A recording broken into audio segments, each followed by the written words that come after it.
तो मैंने क्या बोला, अगर ये मूल मंत्र है हमारा, ठीक, this is the first thing, first fundamental जो सूर्य सर का प्रिंसिपल है। मेरा पहला प्रिंसिपल क्या है, अगर आपको सिर्फ जॉब के लिए इंजीनियरिंग करनी है तो आप कौन सा ब्रांच लोगे, आप लोगे कंप्यूटर साइंस या फिर इंफॉर्मेशन टेक्नोलॉजी, राइट। मेरा जावा, आई वॉज इन क्लास 12 मेरे जावा में 93 मार्क्स आए थे आउट ऑफ 100। ओके, जब हम लोग, आप जब बीटेक करने जाते हो ना तो आपको हर एक सब्जेक्ट पढ़ाया जाता है, चाहे वो आईटी का हो, चाहे सिविल का हो, चाहे जैसा हो, ठीक है। तो अब क्या था कि मैं जब फर्स्ट ईयर में गया, since I was student of mechanical engineering, तो मुझे वहाँ पे C++ और ये चीज़ें, इंटरनेट ऑफ थिंग्स, राइट, ये सारी चीज़ें पढ़ाई गई, मैट लैब क्या होता है। तो मैंने वहाँ भी C और C++ में हमेशा मैंने A+ ही ग्रेड स्कोर किया है, 90+ हमेशा रहे हैं। तो अगर आप जॉब करना चाहते हैं तो आप कंप्यूटर साइंस या आईटी लीजिए, आराम से फोर्थ ईयर में आएंगे, डे ज़ीरो के प्लेसमेंट, अच्छे कॉलेजेस में डे ज़ीरो में प्लेसमेंट हो जाता है, मतलब आपका फोर्थ ईयर का स्टार्टिंग के मंथ में आपके पास 2-3 नौकरियाँ होंगी, जैसे कि हाई पेड जॉब्स जो होती हैं, high radius, Accenture, new sigma, right. और उसके बाद एप्पल, गूगल, माइक्रोसॉफ्ट तो इंडिया में आता ही नहीं है, जहाँ आता है वहाँ को जगह बनानी पड़ेगी, ठीक है। लेकिन अगर एक मिडिल वे में आपको बताऊँ, सो आप डेफिनेटली जा सकते हैं TCS, एक्सेंचर, म्यूजिक वहाँ में पैकेज बहुत ज़्यादा होता है, लेकिन वर्क कल्चर उनका थोड़ा सा हैवी। अच्छा, तो एक चीज़ मैंने यहाँ पे क्लियर कर दी कि भाई आईआईटी किन के लिए करना है, जिनके पास फोर फोर ईयर्स का टाइम आपको चाहिए, और अगर आप आईआईटी करोगे तो एटलीस्ट 15 से 20 लाख रुपए आपको चाहिए। मैं मिनिमम ही लिख रहा हूँ ताकि कोई डरे नहीं, ठीक है। एयरफोर्स एक्सवाई ग्रुप में ज़ीरो पैसा चाहिए, ना के बराबर। एनडीए सीडीएस में ज़ीरो पैसा चाहिए, ना के बराबर। एनडीए में 4 साल, और सीडीएस में आपको 12th के बाद लगेंगे 3 साल, और उसके बाद जैसे आप सेलेक्ट हो जाते हो, आप जूनियर लेवल से स्टार्ट कर सकते हो, कैप्टन से, ठीक है। अब बात करते हैं एमबीबीएस की। तो देखो बेटा, एमबीबीएस में 3 चीज़ें हैं। सबसे पहला तो यहाँ लाइक ये मेडिकल है, मेडिकल में सबसे पहला जो ब्रांच है वो है एमबीबीएस।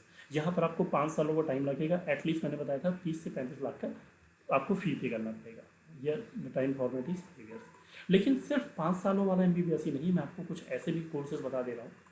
देखो, ये फोटो आपको क्लियरली दिख रही है ना। तो अगर आप नीट का एग्जाम देते हो तो आप इन सारे एग्जाम्स के लिए क्वालिफाई कर पाओगे। क्या क्या है इसमें, जो हमारा एनटीए है ना, जैसे कि यूपीएससी का जो आईएएस के लिए एग्जाम होता है उसको यूपीएससी कंडक्ट कराता है। तो जो एमबीबीएस के लिए एग्जाम होता है इसको एनटीए, एक हमारा ऑर्गेनाइजेशन है, वो कंडक्ट कराता है, ठीक है। नीट का मतलब होता है national eligibility cum entrance test, ठीक है। तो इसमें सबसे टॉप होता है एमबीबीएस, जो मैंने आपको बताया 5 सालों के लिए। उसके बाद आता है BDS, BAMS, BSMS, BUMS, BHMS, और लास्ट में एक मैं अपनी तरफ से बता दे रहा हूँ, दैट इज डी फार्मा। तो एमबीबीएस में 5 साल है, लेकिन बाकी जो बीडीएस हो गया, डेंटल हो गया, आयुर्वेदिक हो गया, यूनानी मेडिकल्स हो गया, या फिर मेडिकल स्टोर के लिए डी फार्मा जो होता है, इन सब में आपको 2 से 3 साल ही लगना है, बहुत ही कम फीस लगेगी। एमबीबीएस में 35 लाख, आप बाकी कोर्सेज की बात करें तो हार्डली 5-6 लाख में सब कुछ आपका कवर हो जाता है 3 ईयर्स में। तो ये चीज़ आपको समझ में आ गई क्या? अगर ये समझ में आ गई तो अब हम एमबीबीएस वाला स्लैब क्लियर कर चुके हैं। अब आते हैं एमबीए।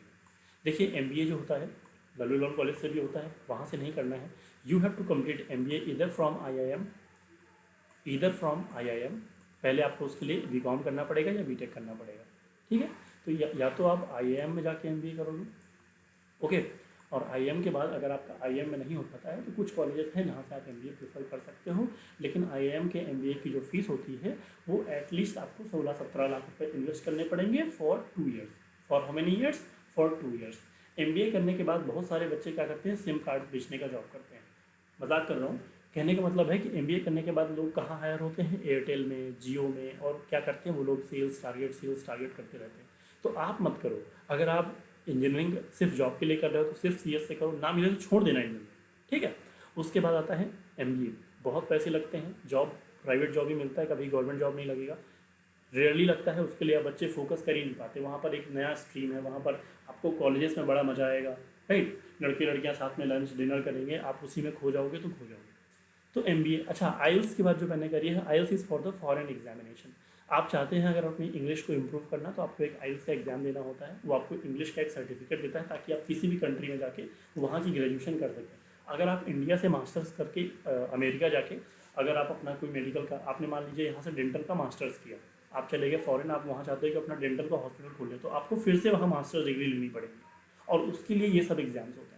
मेरी दीदी हैं, प्रीति सिंह हैं, फेसबुक में आपको मिल जाएगी मेरी वो।